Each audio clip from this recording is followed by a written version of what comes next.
بسم الله الرحمن الرحیم. خدای دې وکړي چې تاسو به روغ او جوړ او رمټ اوسئ. راځو د عمومي ریاضي درسونو په سلسله کې د عامو کسرونو تقسیم ته او همدارنګه کسرالکسر او مرکب کسرونه. د عامو کسرونو تقسیم عملیات څنګه سرته رسیږي راځم پیل وکړو. که چیرې ولرو چې A ضرب د B تقسیم کوي پر C بر D باندې، نو زه څه وایم؟ د عامو کسرونو تقسیم سوال موږ مستقیما نسو حل کوی. څه وکړو؟ له دې څخه به ضرب جوړو. څه ډول ترې جوړېږي؟ داسې جوړېږي چې لومړنی کسر به په خپل حالت باندې پرېږدئ، دا تقسیم علامه به په ضرب بدلوئ او دوهم کسر به سرچپه کړئ. C پر D نه چې به وایو D پر C. اوس ما وکولی سوه چې له تقسیم نه مې چې جوړ کړه؟ ضرب. چې ضرب مې جوړ کړه، ضرب مې مخکې ورځ درس ویلی و، مخکې ویډیو کې موږ خبرې په اړه کړې وې. فقط صورت ضرب صورت او مخرج ضرب مخرج، A ضرب D او B ضرب C. بس خلاص. دا چې ولې سرچپه کېږي په کسرالکسر کې دغه خبره درته کوم. نو اوس د ما په نظر دلته به د عامو کسرونو تقسیم کې ضرورت سوالو ته نه وي، ځکه موږ تیار مخکې زده وه، خو بیا هم د احتیاط په خاطر که څوک چا مخکې ویډیو نه یې کتلې زه یو سوال لیکم. مثلا لرو 3 پر 4 تقسیم دی 2 پر 6. دا به حل حل کوای سي؟ نه، اول به ضرب ترې جوړو. لیکو به 3 پر 4 تقسیم علامه په ضرب بدلو او دا سرچپه کوو 6 پر 2. که اختصاریږي ښه خبره ده، اختصار کېږي بالکل. دا په 2 و 1 او دا په 2 و 3. نور صورت ضرب صورت، مخرج ضرب مخرج. 3 ضرب 3 او همدارنګه 4 ضرب 1. 3 ضرب 3 9 او 4 په 1 کې 4. دا جواب. راځم دوم سوال. که چیرې ولرو 2 سي 1 پر 1 او تقسیم دی مثلا 5 پر 6، دا به حل کړي. اولین کار چې کوو دا به غیر واجب و، دا به منظمه و. و په 2 کې 14 14 1 15 15 پر 1 تقسیم د 15 پر 6. سوال منظم سه. چې منظم سه نو اوس 15 پر 1 په خپل حالت تقسیم علامه په ضرب بدلو او دوم کسر سرچپه کوو 6 پر 4 لیکو. چی ترې جوړ څه؟ ضرب. ضرب یې زده ده و، ښایسته زده ده ضرب. دا پر 5 1 دا پر 5 3. صورت ضرب صورت، مخرج ضرب مخرج. 3 په 6 کې 18 او و په 1 کې. د سوال جواب راغی 18 پر 1. لازم یو بل سوال هم دریم سوال. که چیرې ولرو 2 سي 1 پر 3 تقسیم دی مثال 4 پر 15 ضرب دی مثلا 15 پر 1 تقسیم دی 6. دا سوال دا حل کی. اول به دا لږ منظم کو، په ترتیب به ولیکو. منظم دا معناست دا به غیر واجب کو. 3 ضرب 2 6 جمع 1 و پر 3. دا منظم سو. تقسیم په ضرب بدلو، دا سرچپه کو. ضرب دی 4 پر 15 نه وایي، څو وایي؟ 15 پر 4. ضرب دی دا سرچپه کو، نه دا اختیار ضرب ده. سرچپه کوو هغه وخت چې تا تقسیم په ضرب بدل کړی، دا اختیار ضرب ده. نو ما سې لیکو 15 پر 1 او دا تقسیم په ضرب بدلو. 6 مخرج 1 ده، 6 پر 1 نه وایي، څو وایو؟ 1 پر 6 وایي. خلاصه د خبرې دا دی چې په کوم ځای کې مونږ ګورو چې تقسیم په ضرب بدل سي، یوازې هماغه به څنګه کوو؟ سرچپه کوو. نور ضرب ده کولی سي چې که اختصاري کوو. دغه په 1 دا په 1 کولی لیکو، څه خبره نشته. نور په صورت کې 15 دی، نه له کوم عدد سره نه اختصاریږي. نو بالاخره لیکو 15 ضرب 15 25 او 3 ضرب 4 12 12 ضرب 6 2. نو یو شی بل ښه مهمه خبره دلته چې اختصار نسی جواب کې دا فکر مه کوه، جواب کې نه اختصاریږي. یعنی اوس ته بیا چورت مه وته دا اختصار نسی، که اختصار ده وخت به اختصار شوی و. نو چې مخکې له ضرب اختصار نسه مطمئنه واوسه، وروسته له ضرب څخه هم نه اختصاریږي. نو هدف دا و چې مثلا بعضې وختو کې شاګردانو پوښتنه کوي چې مونږ که ډېر کسرونه ټول سرچپه کړو، نو زه څه ورته وایم؟ که مخکې تقسیم نشته وه تا هغه په ضرب بدل کړی و، بالکل ټول سرچپه کړه. او که له هغو جملې څخه بعض داسې کسرونه موجود و چې هغه تیار په ضرب باندې به وه، نو هغه به تاسو نه سرچپه کوئ او نه به معکوس کوئ. نو دا و د عامو کسرونو تقسیم. راځو کسرالکسر. کسرالکسر څه شی ده؟ په اصل کې ما د کسرونو تقسیم خاصې کسرونو تقسیم دا خو مې ویلی، نو بیا یې ولې وایم؟ فقط د څو خبرو په خاطر باندې دا عنوان دوباره لیکلی. کنې کسرالکسر هماغه په اصل کې د کسرونو تقسیم په څېر حل کېږي.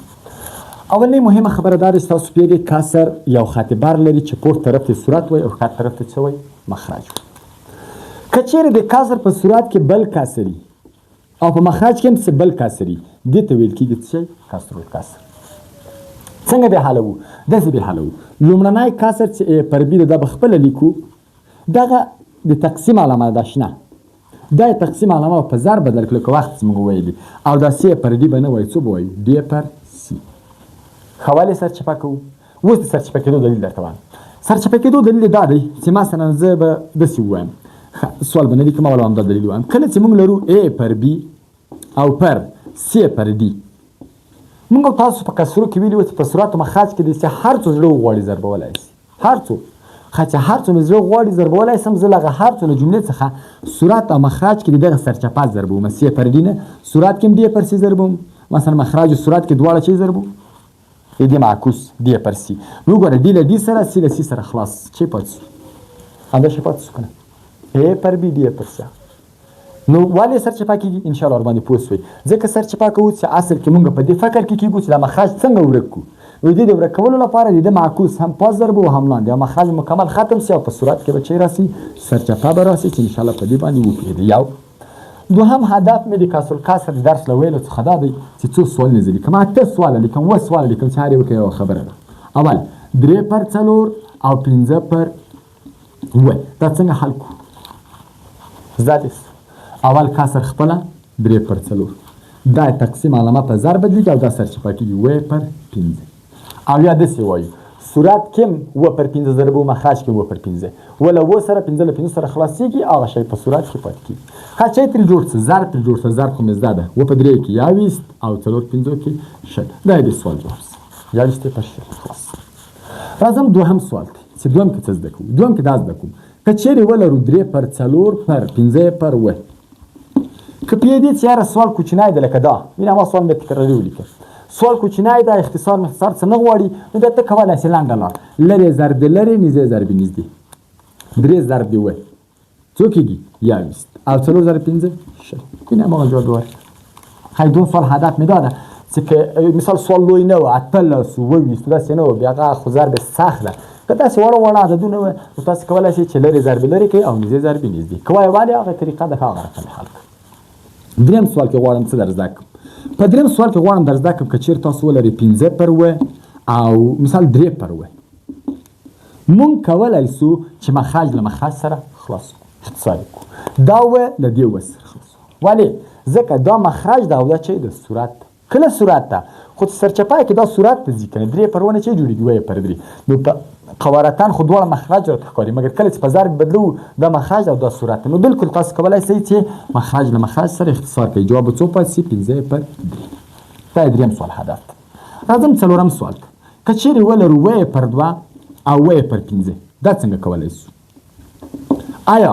کولی شو صورت ګوره دلته وګوره صورت څو ده 9 دلته صورت څو ده 9 اوس پوښتنه رانه وکړه دلته خو د مخرج له مخرج سره خلاصولی شو آیا صورت له صورت سره خلاصېږي زه ورته بالکل خلاصېږي خو فکر دې وي 2 پر 15 به نه وایې معکوس به وایې 15 پر څو به وایې 2 که وایې ولې جواب لرم دا 2 چیرې دي مخرج کې دي او دا 15 چیرې دي صحیح د مخرج کې دي خو دا د سرچپه چې دا صورت ته راځي نو دغه په خاطر باندې به د 2 پر 15 به نه وایې څو به وایې 15 پر 2 او که وایې چې یار نه زه داسې نه حل کوم زه داسې حل کوم 9 پر 2 او دوهم کسه سرچپه کوم 15 پر 9 زه ورته بالکل صحیح ده حال کې 15 پر 2 جواب راغی مګر د کار د اسانتیا لپاره دا خبرې درته کوم دا څلور سوال راځم چې پنځم سوال کې څه اساني موږ ته شته پنځم سوال کې دا دی چې کله موږ ولرو 3 پر 2 او پر 4 مخرج نه لري څوک نه لري 3 نه لري او که 4 نه لري دې د پېژندلو لپاره 2 لارې لري اوله لار منځنی خط معمولا غټ لیکل کېږي دا به لوی وي ښایي دا غټ ښایي دا عدد چې لوی ده دا منځنی خط چې لوی ده همدا منځنی ده دې باندې لاس کېږده پورته خوا جوړه ښکته خوا ناجوړه ښایي 4 ته مخرج ورکړه 4 ته مخرج ورکړه 3 ته مخرج ورنکړي ښایي ولیکو 3 پر 2 ضرب دی 4 پر 1 به سرچپه کړو 1 پر 4 نو سوال جواب راغی 3 پر 8 او که چیرې داسې وه چې 3 پر 2 مثال په توګه پر 4 او دلته دا خطونو کې کوم یو لوی نه وی په هغه صورت کې زه نه پوهېږم چې اوس کومه مخرج لري خو دا کیدای شي داسې راته لیکلی وي چې دا مساوي کېږي له څو سره بیا له مساوي یې تعقیبومه د مساوي څنګ چې کومه هغه علامه ده نښه ده دا منځنۍ ده ښایي په دې باندې لاس کېږده ښکته خوا جوړه پورته خوا ناجوړه نو یا به د دغه مساوي له علامې نه پوهېږو چې دا منځنی ده او یا معمولا ښه خبر دا ده چې منځنی خط یو څه لوی ولیکي مګر بعضې وختو کې کمپیوټر لوی نه لیکي ټول یو شکل لیکي په خاطر باندې چې بیا چا اشتباه نه سي مثلا داسې لیکم 3 پر 15 پر 6 مساوي کېږي له 3 سره اوس د مساوي څنګ کې دا منځنی ده ښکته خوا سمه پورته خوا ناسمه خیر څنګه به حل کړو دا به داسې حل کړو چې وبه لیکم 3 پر مخرج نه لري مخرج یې څو ده یو او 15 پر 6 اوس لرې ضربې لري نږدې ضربې نږدې یا طریقه 3 پر 1 او دوهم کسر ورسره شپږ کړو 15 پر 6 نه وایو څو به وایو 6 پر 15 3 پر 6 کې 18 او یا پر 15 کې 15 هغې سوال جواب راغی 18 پر 15 انشاءالله په دې باندې مو پوهېدئ چې څه پوه شو چې څوک مخرج نه لري راځم اووم سوال ته چې په اووم سوال کې به څه شی وي په اووم سوال کې دا دی که چیرې موږ ولرو چې یو پر مثال 3 پر وای دا حل کړي نه مساوي نه ښکاري له لوی عدد نه ښکاري څوک مخرج نه لري یو مخرج نه لري خیر راځه د یوه ته مخرج ورکړو یوه ته چې مخرج ورکړو څو کېږي یو پر یو او دا دوه مرته سرچپه کړو 3 پر و دي څو لیکو و پر 3 لیکو صورت ضرب صورت مخرج ضرب مخرج سوال جواب څو راغی و پر 3 آینده کې دونه خبر تراجعات نشته فقط مستقیما کله چې یو پر و یو پاس 3 پر و 3 پر مه وایه و مه وایه څو وایه و پر 3 دا جواب ختم ولې ځکه دغه یو مخرج څو ده یو پر یو دا ورته سرچپه کېږي هغه یو چې که ورزر چې په هغه تاثیر اچوي نه خیلنډ به وایي فقط 3 پر ونه معکوس یې وایه و پر 3 باندې یعنی مثلا داسې یو پر ا پر بي څه وایه مونږ کولی سو لنډ وایو بي پر ا معکوس نو څو سوال مې کې حل کړه 7 سواله په هر سوال کې یوه خبره لرم په اول سوال کې مې طریقه درته وښودله په دوم سوال کې مې درته ویلې کولی سې لرې ضربې لرې نږدې ضربې نږدې په درېیم سوال کې مې درته مخرج د مخرج سره خلاصوی سي 15 پر 3 جواب څلورم سوال کې مې در زده کړي صورت له صورت سره که خلاصوي خلاص که خو 2 پر 15 به نه وایه څو به وایه 15 پر 2 به وایه په پنځم سوال کې مې در زده کړي چې ته څه پوه سې چې مخرج یې 4 نشته په پنځم کې څه پوه سم چې مخرج یې 3 نشته او بالاخره په اووم کې مې زده کړي 1 پر 0 پر 10 ښایي د سوال جواب څو ده 10 پر 0 ځکه هغه سرچپه کېږي او پورته یو ورپکې ضربېږي نو په کسر الکسر کې که دغه څو مهمې خبرې سره په یاد ولرئ انشاءالله نور له دې نه اضافه په کسر الکسر کې کوم مشکل موجود نه وي